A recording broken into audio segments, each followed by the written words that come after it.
In other news, Exuma's local economy getting a big boost with the construction of new roads, highways, and improved infrastructure thanks to Bahamas Striping Group of companies. Our Desmond Sanders visited that island recently and provides us with a preview.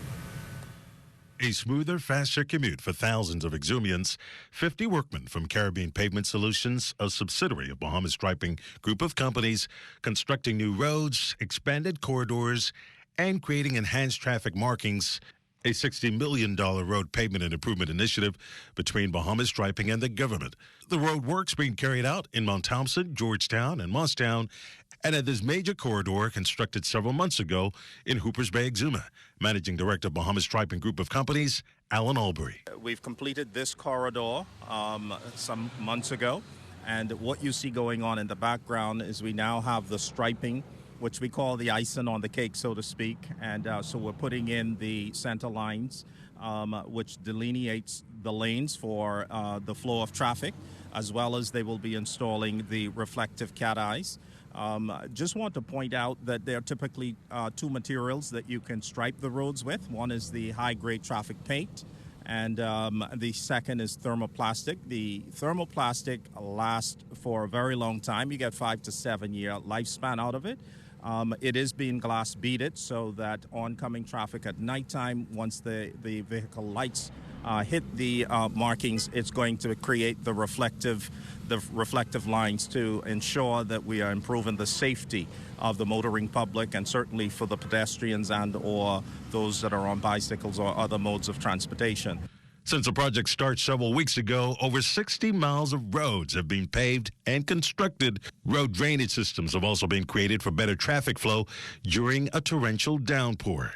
Exumians can be extremely proud to know that they're getting roads built to international standards.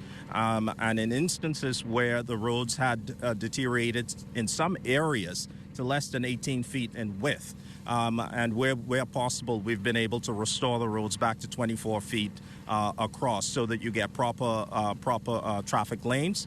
And we're also added in the verges, which is 5 feet on both sides of the roads where possible, to ensure that you have a clear line of sight. And so all of these improvements, in addition to the infrastructure component, which includes the culverts, installation of culverts to divert water and storm drainage, as well as the storm wells, those are all being installed. So we're really excited about this project. And when it's all done, all the street signs are going to be in, the striping will be done, lines are in the road, reflective markings. I mean, it's going to be absolutely amazing. The roadworks comes at an opportune time as Exuma experiences an economic rebirth. Some $1.2 billion of investments in the pipeline for that island. Town Planning Chairman for Exuma, Kenneth Nixon, and General Manager for Sandals Emerald Bay Resort, Jeremy Mutton, thinks the project bodes well for tourism and the local economy. In town planning, we always figure that something that is moving forward is better than what we have. And so being the construction of this road is a vast improvement of what we had, the road we had before. And so the job they are doing right now is superb. It's having a big impact already. We encourage our guests to actually go and see the sites, go and see Exuma and the beautiful island that we have. But obviously we want them to do so in a safe manner. We want them to feel comfortable when they're driving around. And certainly the feedback we've received, both from the taxi operators, guests who take the rental cars out, is that, you know, they feel very comfortable, they feel very safe. The road improvement project continues, and officials are eyeing a 2024 completion date. Desmond Saunders, ZNS Network News.